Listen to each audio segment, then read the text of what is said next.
G'day folks, you're listening to the podcast It's the Whiskey Talking with Harrie and Craig.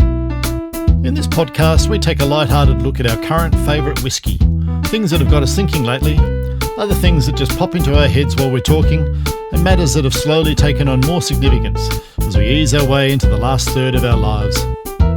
So kick back, pour yourself a pleasing beverage, and join us on our search for wisdom, thinly disguised as mates having a bit of a banter. G'day, Harrie. G'day, mate. How are you? Good, thanks. How are you? Yeah, good. Feel like a drink? Certainly, mate. Certainly do. Well, I've got a bit of a surprise for you. As was intimated a couple of episodes ago, got a real surprise and real unusual set of whiskies for us to try. Cool. A colleague of mine at work, she does a lot of work in Bhutan. Mm-hmm. And she's been instrumental in getting a lot of students from Bhutan to come and study at our university. And when she heard about this podcast, and particularly the topic of it, the whiskey, she said, "Oh, I've got something for you." Anyway, a few days later, she said that I should come down to her office, and she presented me with this box. And inside the box were 3 bottles of whiskey. And all of these whiskies are made in Bhutan.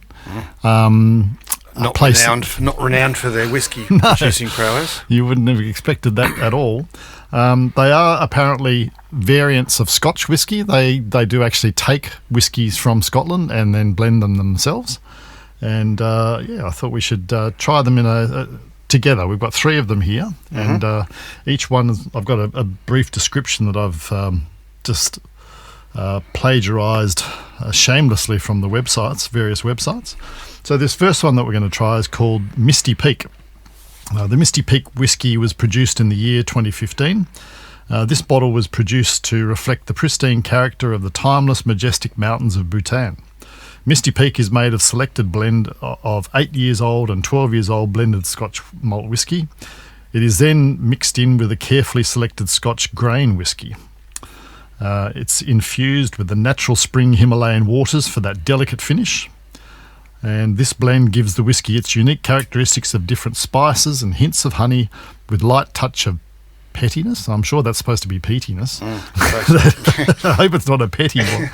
That ends off with a sweet, lingering bite to the palate. Give it a go. All right, so this is number 1. Yeah, it does actually. The smell reminds me a little bit of that the Starwood, the one that we like, the muscat. Yeah, it's fairly smooth to taste. I can taste the petty peatiness. But you're pulling a face there, Harrie. What's going on? A bit early for a whiskey, I suppose. Yeah, probably. But first taste, it's not bad. Fairly, I don't know, light, I suppose. I mean, it's interesting because the flavours are not light. It's got that robust slight peatiness, as you suggested, but the actual mouth feels a little bit on the light side. Yeah, a little bit lacking in character, I would say. Just not something to ride home about. All right, well, nice on ice cream. The second one. This one's called Special Courier. Launched way back in 1983, Special Courier whiskey conveys one of the very uniqueness of the land of Golden Dragon to whiskey connoisseurs. I think something's got lost in the translation there. Sounds good. Special Courier is carefully blended over 4 years with selected malt whiskey exclusively vatted and selected by our master blender to obtain the extraordinary virtue of Scotch. The Special Courier is apparently extremely popular among the locals and is often out of stock due to its popularity. Wow. Well, interesting name, Special Courier. Starlink. What is it? Oh, there you go. Doesn't have much of a smell. Not compared to the last one. That one's not bad. That one's got a bit more character to it. But again, sort of, a little bit flat at the end, isn't it? Yeah. It's, I don't know, I'm getting some sort of alcoholic flavour, but not a lot. The scotchiness. I don't know where the scotchiness is coming from.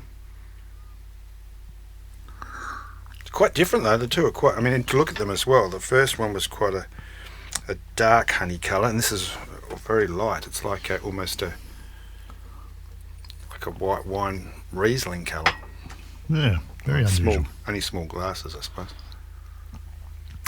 All right, well, this one, by the name of it, it's called a premium whiskey. This one's K5. First produced in 2008, the K5 is specially blended and produced to commemorate the happy and auspicious occasion of the coronation of His Majesty the 5th Druk Gyalpo, King Jigme Khesar Namgyala Wangchuk of Bhutan. Good, well done. Blended and bottled in Gellifu, Bhutan, it uses vatted malt imported from Scotland, high-quality grain, neutral spirit and natural spring water. This is easily one of our favourite whiskies from Bhutan. Regretfully, and much to our disappointment, it is rumoured that production for this whisky might stop permanently, so do give it a try should you get the chance. There you go. Okay, wow. That's built up. Yeah, built it up a bit. Pressure of limited supply, or the ending supply.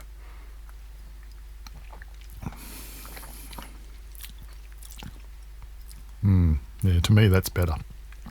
I think that's the better of the three. Yeah, well, it tastes similar to number 2, but it's a little bit.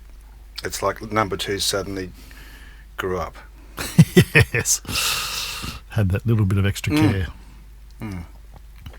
Well, I think that kind of from 1 to 3, they've got better and better, or maybe your palates are just adjusting. I don't know. Been slightly anaesthetised as we've gone through. I'd like to say, maybe not anaesthetised, maybe adapted, or I can't think of the word. Maybe I need another whiskey. So, anything been on your mind this week, Harry? No, not. Oh well, I had a couple of weeks ago. I think we missed a week because I think I mentioned before we left. I had a work conference in Sydney for 3 or 4 days. Conference was great. Speakers were great. Functions were even better. Came back with a dose of influenza A, so I don't know whether I got on the aeroplane. It seems a lot of my colleagues are in the same situation, or in the tight confines of the conference settings, or possibly too much alcohol. Who knows? But some combination of all of those. Yeah, combination of all of them. I think the alcohol would have kept it away, but so that knocked me around a little bit for a week, and then I proceeded to infect most of my close family members, and we all got pretty crook. I'm on the way out now. But yeah, it was the slow couple of weeks with the brain fog and everything that's associated with when you get the flu. You think you're feeling better until you go for a walk. Took the dogs for a walk and nearly died. It was only down the end of the street, and then anything after that seems to take a lot of effort, which then leads me into the window, I guess, at one stage when I was feeling a bit down and not being able to do a lot. It kind of gave me a bit of a window into what retirement could be like, in that it took me all day to do very little. And it seems when I speak to people that are retired, they say they're always busy, and I look and think, well, they haven't done a lot. So I'm thinking maybe that's what it's like. I don't know. I felt when I felt okay and I still wasn't able to do a lot, then I thought, well, maybe that's, again, the retirement. You squeeze in what you can for the day, and that's it. And your days seem to be, for an outsider looking in, you don't seem to be doing a lot. And then it made me think, well, also too, if I guess my fitness levels and everything are down because I wasn't feeling well, then I didn't want to be in that situation when I come to retire.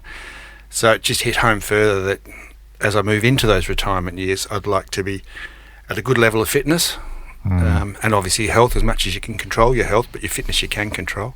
Yeah. And I need to obviously keep that up so that you're able to do the things and you want to do the things, but also mentally as well. You want to be able to go out and do stuff. And I think because with the brain fog, etc., I just didn't have that. And it, as I say, it gave me a vision of what retirement could be like, and I'm not sure I like it like that. I wanted to try, and so it was good. It was good. It was actually like a epiphany, realising that, between now and when the time happens, you want to be doing whatever you can to prepare to be able to deal with it. Yeah, it's funny. I think work makes you feel, or for many of us, work makes you feel like you have to achieve certain things. Like there are jobs that have to be done. Goals, and they usually have deadlines. to be done by a certain time. And I'm sure retirement is not like that. I mean, there will be times where things have to be done by a certain time. But it's not as structured. No. It's not the goals and the deadlines and the... And most of the time, I guess the pressures are self-imposed. I want to get this achieved by this time. But, that's probably, there's a whole lot of freedom in that too, because you can then change your attitude about it and say, well, actually, I don't have to do it by then. That's right. There is nothing that says it's got to be done by tonight. I mean, well, there's tomorrow as well. So, and I do see that's a positive and a negative, though. I mean, as I say, it's like a fart in a jar. It just expands or decreases to whatever the size of the jar is. Yeah.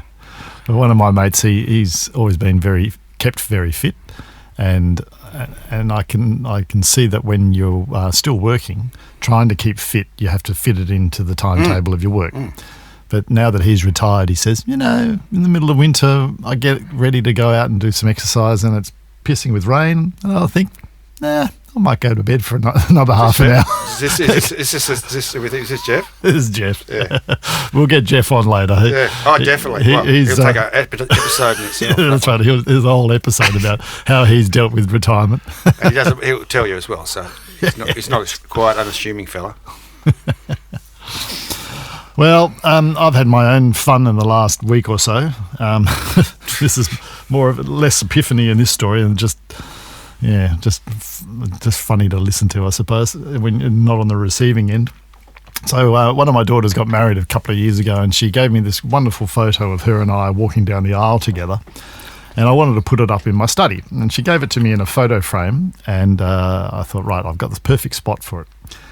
So I put it up, put a nail on the wall, and a few nights later, my wife and I were woken up in the middle of the night by this noise, and I thought, what the hell is that? I looked around the house. I was thinking someone was trying to break in or whatever. Anyway, it turned out to be this picture. The hook that was on the back of the picture wasn't very strong, and it fell off the wall. So it wasn't you. It was the frame. No, it was me. So that's where it started. I didn't attach it well enough. Anyway, it fell off the wall, which, there was no damage to the picture, but it fell at an angle and took out the handle on a wardrobe in that room. Oh, so the knob just sheared off. And I thought, that's no good. I mean, I could still open the door by pulling on the bottom of it, but I thought, I'm going to have to replace that doorknob. So I went and found a dummy handle, because the door doesn't actually have a normal... what do you call it? A latch, I suppose. Yeah. It's just a spring-loaded one that you just pull. They call it passage set. Yeah, that's it.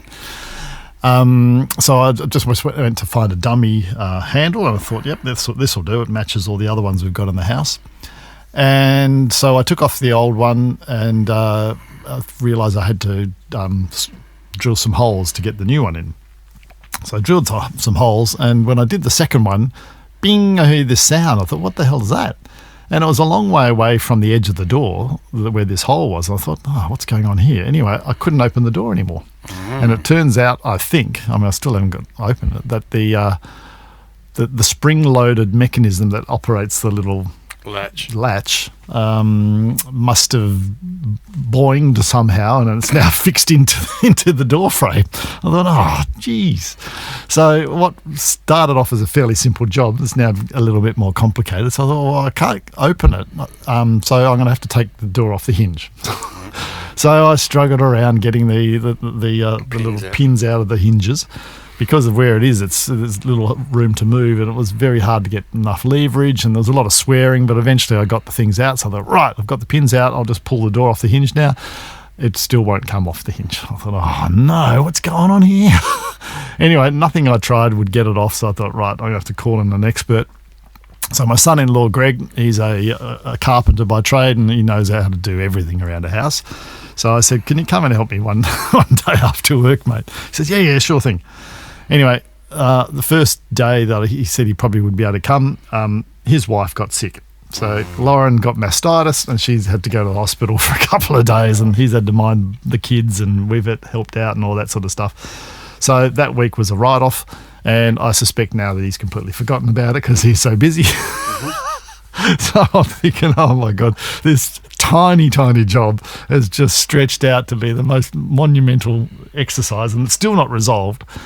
I was thinking back on it recently. I visited one of my other daughters, Maggie, and she's the one who got married. And she says, "Nah, I don't bother with any. We don't bother with any of that sort of stuff. I always get Jim's handyman to come out, and he does all the jobs around the house. He says that most of his work is fixing up jobs that blokes try the DIY themselves." And he says it keeps me in work. And I was thinking, oh yeah, I'm Sam, my son-in-law. He's obviously smart enough to know the things that he doesn't know. And I'm dumb enough to think that, oh, yeah, that's an easy job. I'll give that a crack.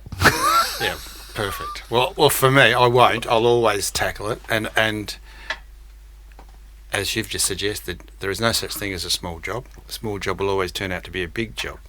But for me, I still have to see it through to the end because I derive some satisfaction in conquering it and finally doing it. It means I could have probably done it cheaper by getting somebody in, but I won't, and it means probably several trips to Hammer Barn, Bunnings.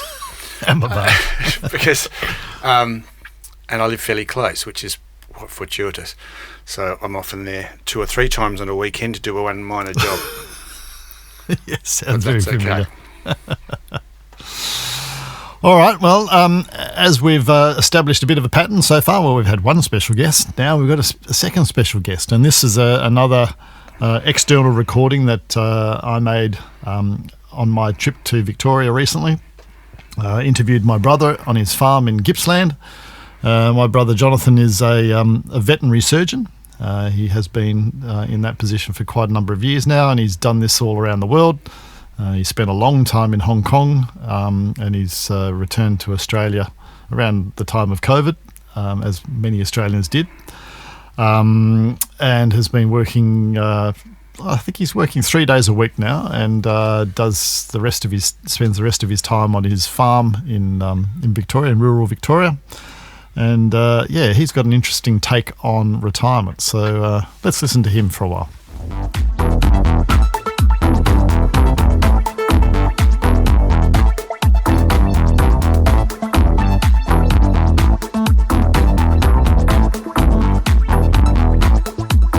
Okay, so I'm here on location in beautiful Gippsland of Victoria, and I've come here to interview my brother, Jonathan.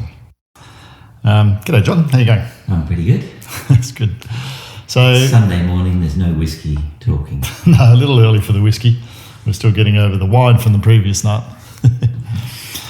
Okay, so you're a few years younger than me, but you don't work full-time anymore. You still work for 3 days a week. So what do you do on the rest of your time? Do you have any hobbies? I do. I've got a few acres in Gippsland, which keeps me busy. There's a bit of an orchard and garden to look after. I've got bicycles that need riding. I find myself quite busy despite having 4 days a week where I'm not working. So do you see the balance between work and those hobbies changing as time goes on? Absolutely. I've been accused of being work obsessed in the past, not least by my wife, who is now the one who's a bit more work obsessed, and it's my turn to be less so. Finding the balance has been challenging in the past, but I think it's balancing up for the better in the last few years. So do you think that at some point you will stop working?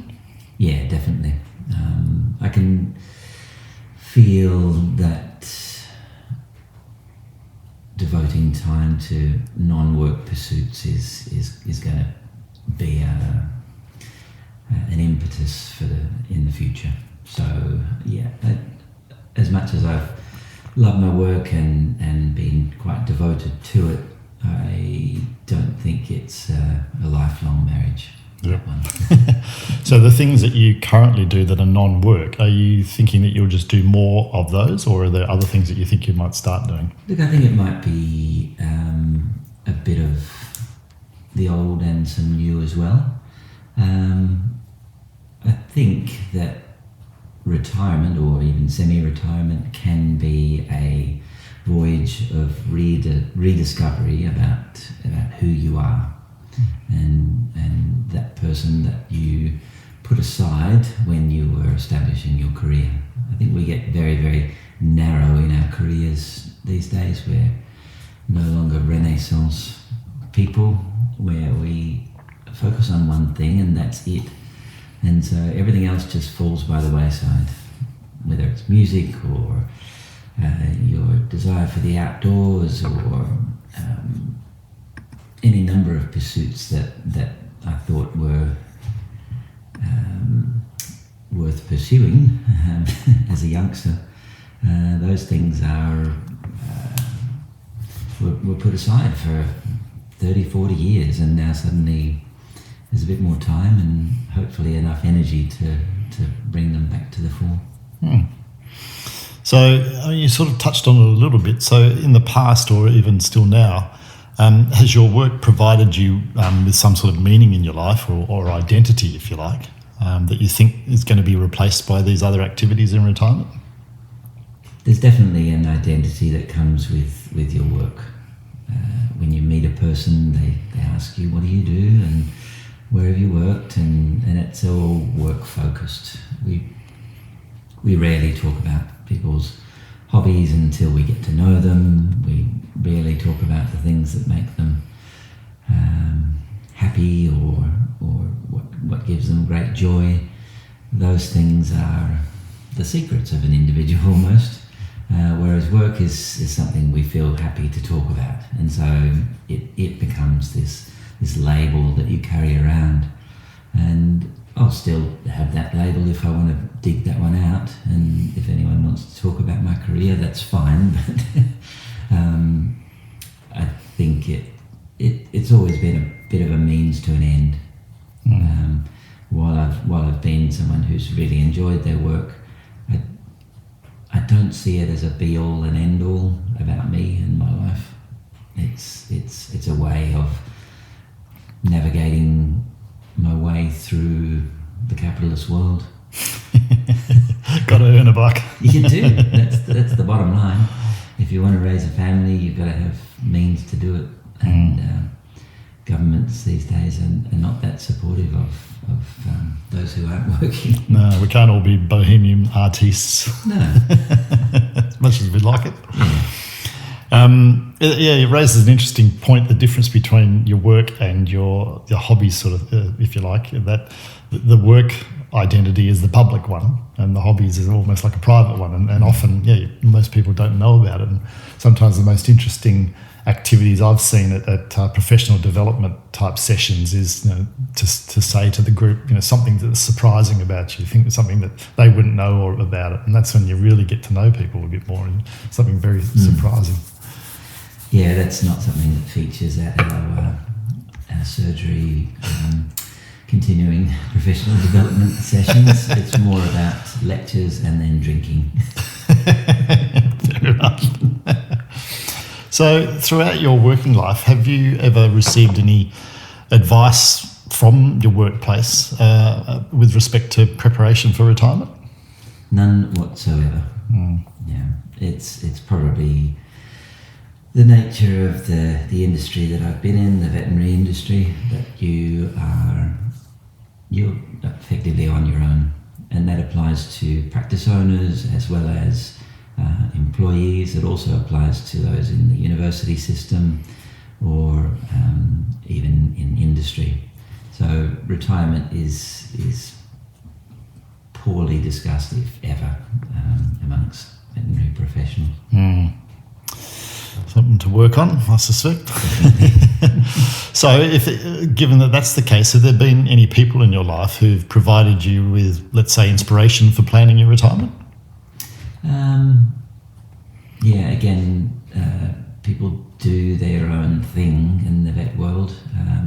They often work until they're falling over, and then they cobble together some sort of retirement plan at the end. I think I've been a little bit more planned about things. This property that we have in Gippsland allows us to have a semi-rural lifestyle, but at the same time get up to the city. And that was always the plan, that it was a mixed model of where we would be living. Yep. So what about anyone that you've encountered who you don't want to emulate what they've done, in terms of moving into retirement? Yeah, it's a good question. And I wouldn't like to put myself into their position without experiencing their whole life. So I think it's easy to say, I wouldn't like to do that, but I really don't know how it was they got to that point. So Yeah. I don't want to be working 5 days a week at 80, that's for sure. I think I've given enough hours to the profession over my life. So from what you've said so far, it sounds like retirement seems like a positive to you and something in the future to maybe look forward to. But I wonder, do you have any anxieties about what retirement might look like? Yeah, definitely. I guess my main anxiety is that I'm not stimulated enough. I think that some level of stress or pressure is good in one's life, and work does provide that. So it creates stimulus for your neurons to fire, and where a rural property does provide stimulation, it's not that same level of borderline stress that you are experiencing in the work life. So I'm yet to see whether or not I can produce enough stress in my retired life to be properly stimulated. Maybe my next question might give you some idea of where that could come from. So a lot of the time when someone retires, their roles at home can change, and this can often create conflict with their partner. Now, I know you are in some sense semi-retired, but I wonder if you can tell us how these things may have changed for you and your wife since you stopped working full-time. Well, I think I alluded to the fact that my partner works more than me currently. So on the weekend, during the weekend period, I'm more comfortable to be making meals and things like that. So yeah, I don't see that as having changed to a great extent. We've always shared the load around the house, but I'm happy to be doing more domestically than perhaps I have in the past. Yep. Okay. So you've had a few jobs throughout your life. I guess predominantly you've worked as a vet, but in different places. Of all the jobs that you've had, is there one that clearly stands out as being the best for you? And if somehow life enabled it, would you have that job again? Each of the jobs I've had has been at a certain point in my life, and I stuck at them because they were suited to me at that time. I've probably felt freest and in my career quite close to the beginning when I was working in the UK and devoting all of my resources to travel. So at that point I would work enough so that I could travel and only go back to work once the funds ran out. So I felt probably best about work at that point. Once a family came into the picture, then you're kind of compelled to keep working and to accumulate funds. That's the difference, and we all feel that pressure of having to raise a family and do it to the best of your ability.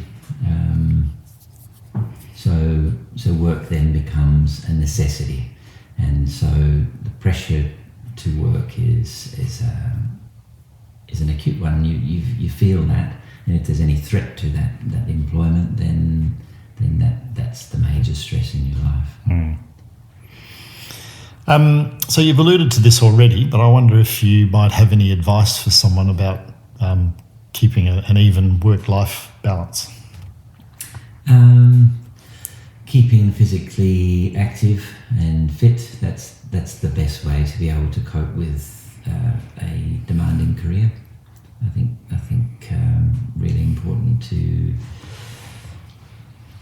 have outside of work interests, and that might be part of your exercise regime, but it might also be just socialising with people.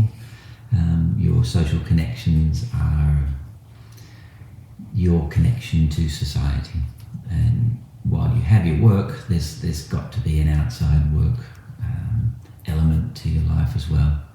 Otherwise you become just this single-faceted individual, and you mean less to others, you mean less to yourself then as well.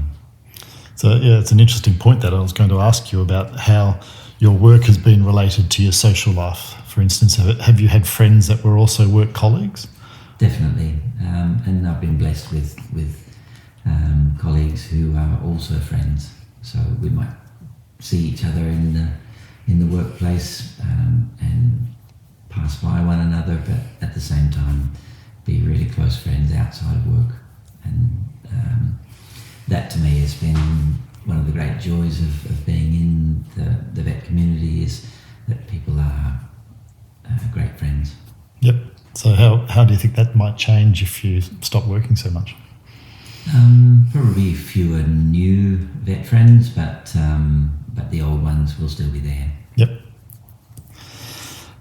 So have you learned anything about yourself in terms of giving yourself the best chance of a long life?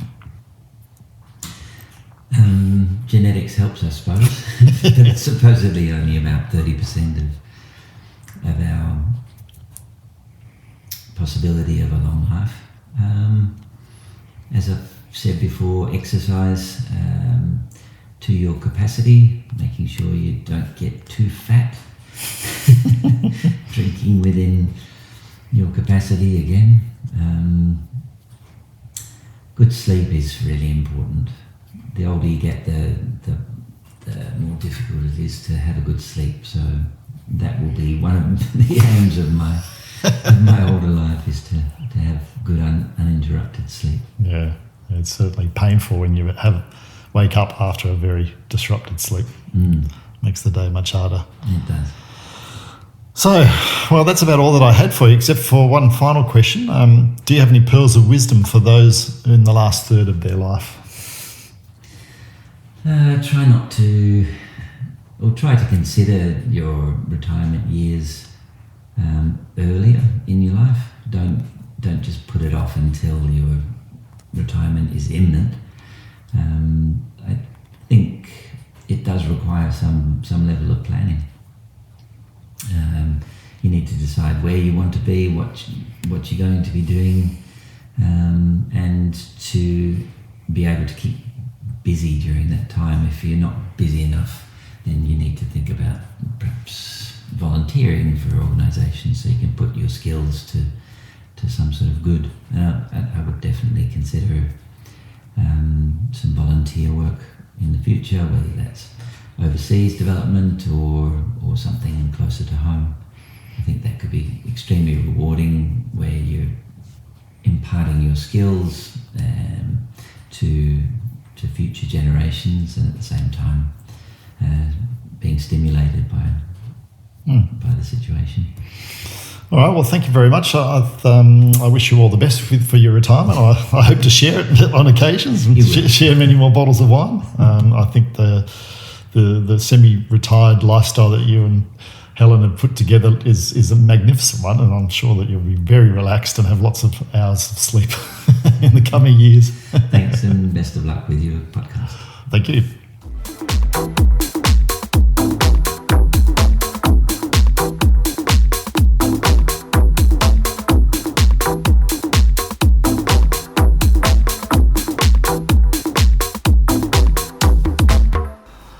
All right, well, yeah, Jonathan had some interesting things to say there, and it was quite interesting to hear from him to say that, in the past he's been fairly work-obsessed, but he's now trying to find a better work-life balance, and the acquisition of their farm is certainly helping.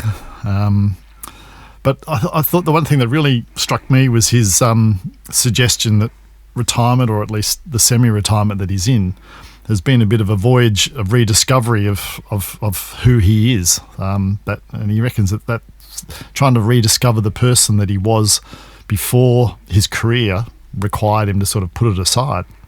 And I guess we all can probably reflect on that as we're growing up and developing into a career, we are sort of pruning off things about ourselves that we don't have the time to indulge anymore. Mm.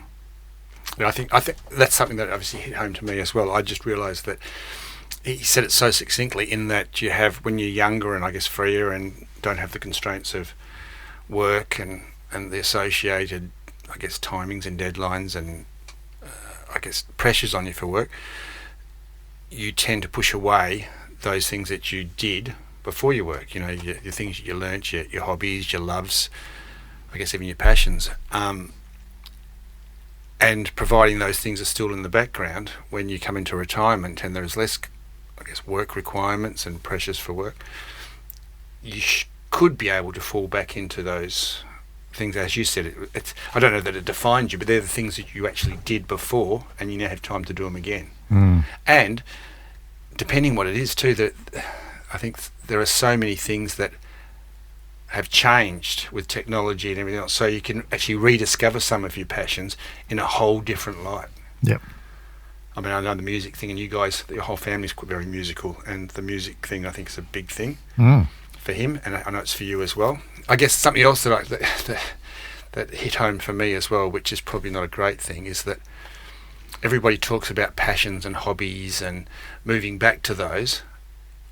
I don't have a lot of hobbies or passions that I know of. Maybe I'll discover when I'm retired. So for me, it'll be finding new passions, because I can't think of anything that I don't think that's true, Harry. I know at least one passion that you have that manifests in many different ways, but you love to make things. Oh, yeah. Okay. So you like to make beer, and you like to make ginger beer, and you like to make chilies and all this sort of stuff. So I think you're fascinated by things that you enjoy, and you think, now how is that made? And I wonder if I can make that. Yeah, okay. Yeah, that's right. But you know me as well as anybody. You know that none of those things last long. That I'll make soap, or I'll make candles, or I do something else, and then I move on to the next thing. So I could probably blame the rigours of work and having to do other things that maybe stops me from continuing with those. It'll be interesting to see when that's not there, whether I can stick with something for a while. Probably not. So every week or every month it'll be a new thing in itself. Not a problem. Like you say, if I step back and say, well, it's actually making and doing things, the things aren't actually important as to what they are. It's funny, I've had a similar realisation about myself in life, that the things that I've got into and sort of devoted time to, I get to a point where I think, I don't have to be the world's expert in this. And I wonder if sometimes all that I'm interested in is trying to work out the secrets of it.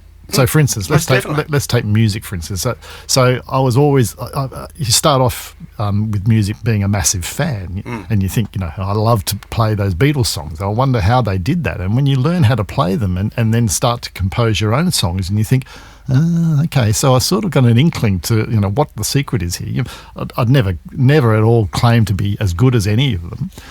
But you sort of get an idea of what that world is. And sometimes, for me at least, that was enough. And then I go on to the next thing and think, okay, well, how do they do that? And how is that done? So maybe that's the part that we're trying to satisfy, as opposed to, well, I'm going to be a potter now and I'm just going to make pots forever and ever and ever. No. And I totally agree. And that's how I see things, or how I'm seeing things, is that I'm never going to make a career out of potting, if that's what it is, or making gin or anything else. I'm never going to. And I realised this a little while ago. I always thought, because when you happen upon something that you want to try, a hobby or something else, straight away, for me, I think, maybe I could make a living out of this. I'm of the realisation I am not going to be making a living out of this. Yes. I mean, I work out the figures and I think, then it becomes no longer a hobby, because you're then bound with the marketing and the social media and producing enough of it to actually make any money. It kind of takes the pleasure out of what you're doing in the first place. So I agree. I think it's probably not the actual item or the task at hand. It's the globally being able to do that. And I agree totally. I know that when we did the renovations, the first lot of renovations on the house, when we bought the old house way back in 1990, whatever it was, still the same house now, by the way, and I wanted to do tiling. I wanted to do this. Do it once. It's not a great job. I don't want to do it forever, but I know how to tile. I know how to do this, and I'll give it a go, and now I'll get someone else in to do it, as you said Maggie does. But I've got to at least give it a go once, as you said with the music, to understand how it's done and get some sort of appreciation for it. And I think that's a great thing, because when I do get somebody in to do it, I know what they're doing. Yeah. And I know, not that I'm checking on them, but I can appreciate the skills set that they bring with them, because there's no way I could do it all the time. One of the other things that struck me in what Jonathan was saying is when I asked him the question about whether work gives you an identity, one of the things that he said was interesting about when you meet someone for the first time, one of the very first questions you talk about is, well, what do you do? As in, what do you do for a living? Exactly, it's always that. And he said, you rarely get to talk about your hobbies or their hobbies until you really get to know them. And that's exactly right. I think we've said this before, is that that whole defined by what you do is perpetuated by every conversation you have with anybody, basically, especially new people you've never met. The first thing you ask about is, what is it you do for a living? That's, to them, is that the most important thing? Well, apparently it is, because that's what we ask. Yeah, or at the least, it's a socially acceptable question to ask of someone. Totally. So you're not getting too personal, you're not digging into their life too much, but we're all prepared to say what we do, because let's face it, that's the majority of our public-facing life. But that perpetuates it, though, doesn't it? That just reinstills that is who I am. Yeah. And so every time you speak to even a stranger, whether you take any credence on what a stranger has to say, but it just reinforces this is who I am, which it's not who you are. But if it is, but it's a bit of what you are. If it is, we're buggered, though. I mean, in the last when we're not going to be working anymore, what happens then? If that's taken away, then you're buggered. And then when I asked Jonathan about whether he had any anxiety about imminent retirement, and he said, yeah, a little, in terms of there not being enough stimulation. Yeah. And he was saying that in his job, stress was always a good stimulation. It sort of kept the cognitive juices flowing. But I think he was sort of also implying that, as he moves out of that sort of stressful life, he's still looking for some stimulation, but not necessarily a stressful type. So he's suggesting that we need to plan our retirement so that there is some sort of stimulation, but don't plan for stressful stimulation. No. That's not what we need. But it's also interesting too that, and I totally am quite envious of his, transitioning into having the farm and the hobby farm and everything else.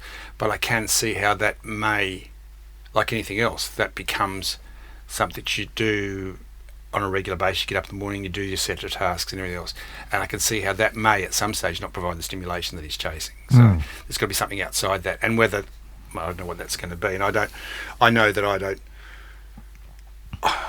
I am looking forward to not having the stress, but I do totally agree that to keep moving forward, you need to push yourself. Yeah. And that's, as we talked about earlier, I think that otherwise you can fall in the trap of being retired and just blobbing, just being a blob and just being comfortable. And I don't know that, you should totally be comfortable in retirement, but I think there's got to be some sort of challenge and some sort of reason to get up in the morning, not just to say, well, I'm retired, I don't have to. You make that decision every now and then, but you don't even do it every single day saying, well, what do I need to do? Nothing. Okay, I don't do it. Yeah, you're right, and I think Jonathan realises that too. He's talking about doing some sort of volunteer work, even incorporating his veterinary knowledge and devoting that to someone. But yeah, you're right. Some people require a bit of a timetable, even if it is just the social occasion that they regularly go to, or a club function or something like that. That'll be me. I think the social stuff's going to be me for sure. I enjoy the social stuff, and I think that's what I'm going to be doing. And I think when you're retired, hopefully there's more of you people are going to be in the same situation where you're not competing with, oh no, I've got work and I've got to do this and I've got to do that. Something else that he did say to me, which I think is something that's quite different from my viewpoint, I think, is that, and I guess it's the nature of his employment and his job, and you'd probably be similar, I suppose. He has a lot of friends that are colleagues or that were colleagues and are now friends, and I think that's a great thing.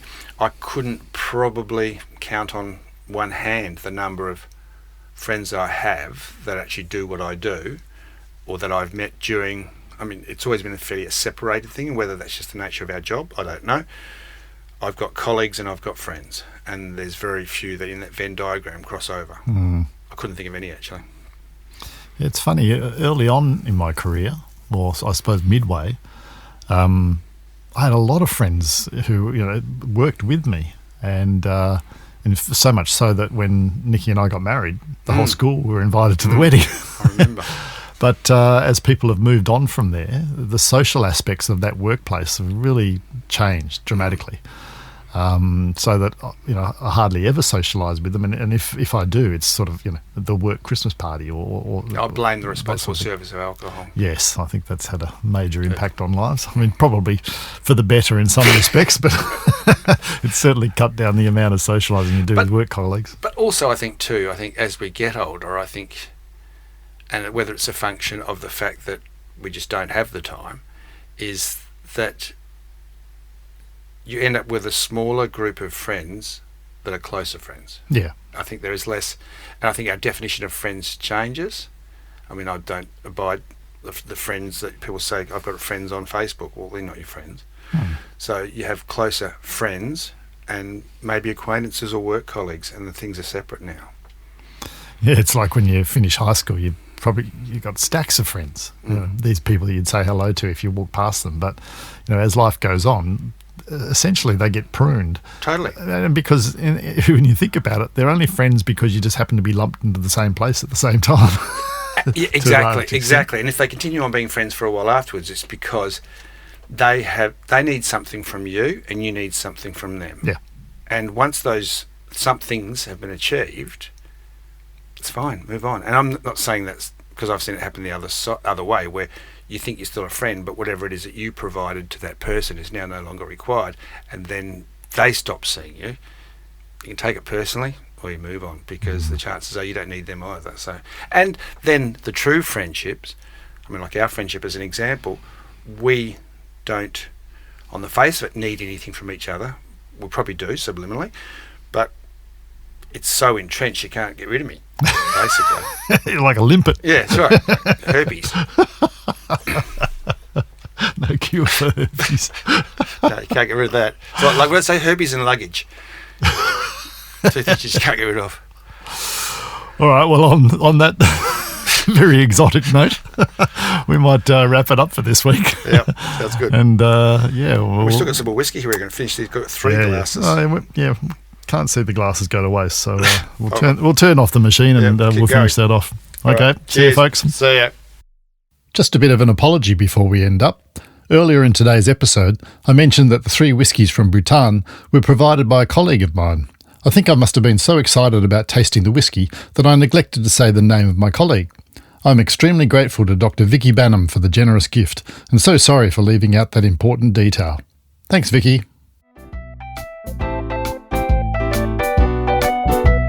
It's the Whiskey Talking is written and produced by Craig Speelman and Harrie Swanson. All music is written and performed by Craig Speelman. The audio was recorded at The Wardrobe in Perth, Western Australia. We value your feedback about the show, especially any information you can provide on issues we've discussed that we can share with our listeners. We'd also love to hear any whiskey recommendations. Our email address is whiskytalking@gmail.com. Thanks for listening. We all benefit profoundly from more listening.